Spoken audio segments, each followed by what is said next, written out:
안녕하세요, 닥터 전입니다. 오늘은 위산 저하라는 거에 대해서 한번 이야기를 해볼까 하는데요. 대부분 속쓰림이나 위산 과다 그런 얘기는 많이 들어보셨을 텐데 위산 저하는 좀 생소하신 분들이 많이 있을 것 같습니다. 위산 저하는 말 그대로 위에서 산이 나오지 않는 상태를 말하는 거죠. 위에서 산이 나오지 않으면 위가 제 기능을 못하겠죠. 그럼 우리는 어떤 증상이 있을 때 위산 저하가 있다고 의심할 수 있을까요? 일단 가장 기본적인 소화불량과 속쓰림, 더부룩한 증상 등이 있을 때 위산 저하를 의심해 볼 수 있습니다.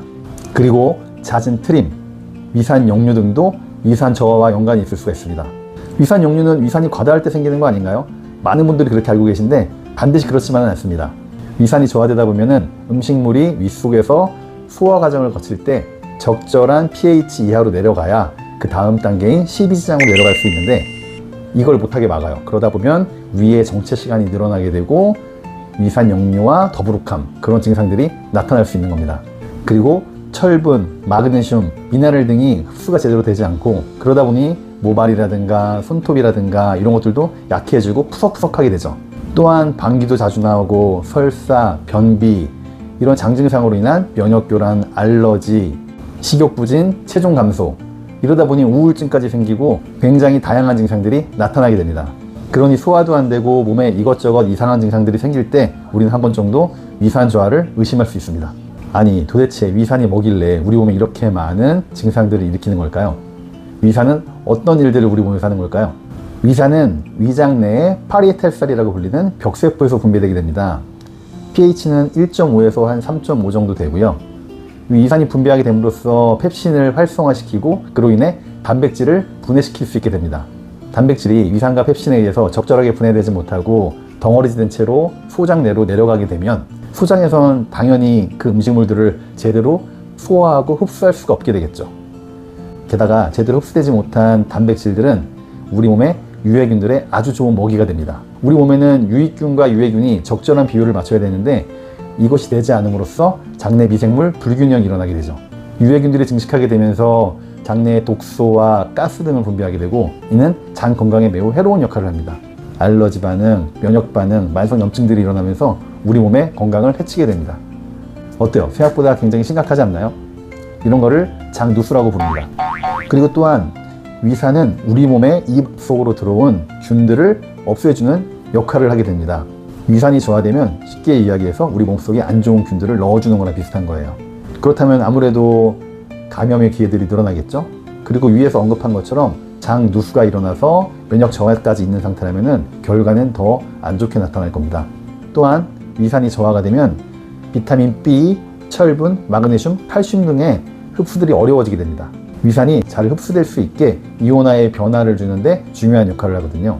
그리고 비타민 B12 같은 경우에는 음식물을 통해 들어올 때 단백질들과 결합이 되어 있는데 위산과 펩신이 이것을 잘 분리해줘서 우리 몸에 잘 흡수될 수 있게 만들어줍니다. 그렇게 되면 우리 몸에서 인트리식 팩터라고 부르는 내인성 인자가 분비되고 이는 소장에서 비타민 B12를 잘 흡수될 수 있게 만들어주죠.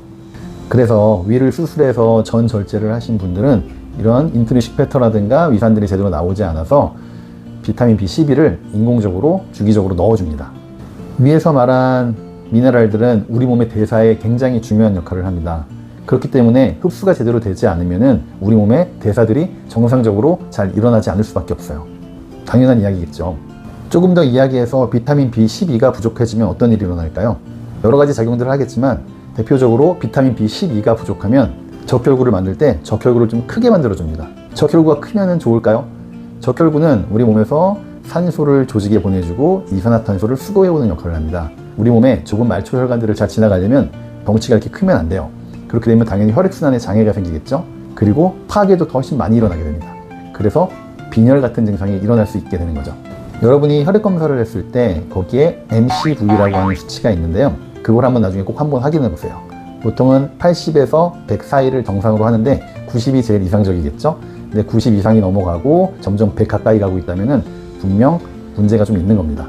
물론 정상 범위 내에 있는 거지만 100에 가까워진다면 내 몸에 위산 저하라든가 혹은 비타민 B12의 부족이 있는지 한번 확인해 볼 필요가 있습니다. 그리고 위산은 장 운동성을 도와 소장에서 음식물들이 잘 이동할 수 있게 만들어줍니다. 장 속에 음식물이 너무 오랫동안 있으면 안 돼요. 그러면 장내 미생물의 불균형이 일어나고 독소를 더 많이 만들어내고 아까 위에 언급했던 장누수 같은 증상이 일어나게 됩니다. 그리고 대변의 수분이 과도하게 흡수되면서 대변을 딱딱하게 만들어줘요. 대변이 딱딱해지면 변비가 생기겠죠. 변비가 생기면 속이 불편한 거는 당연한 거고요. 그리고 또 중요한 문제가 우리 간에서 담즙을 만들어내는데요. 이 담즙은 우리가 지방을 섭취했을 때 담낭에서 분비가 되죠. 그리고 장 속에 들어가서 지방의 수화를 돕습니다. 근데 여기서 중요한 것 하나가 담즙은 우리 몸에 쌓여있던 오염물질도 같이 포함하고 있다는 걸 아십니까? 우리는 환경의 오염에 너무 많이 노출되어 있고 그런 것들을 간에서 분해하게 되는데 담즙에 같이 섞여서 나오게 됩니다. 그런데 담즙은 장 속에서 재활용돼요. 그래서 오랫동안 장 속에 머물면 머물수록 담즙은 다시 재흡수되게 되고 그때 거기 섞여있던 오염물질들도 같이 우리 몸에 재흡수되게 됩니다.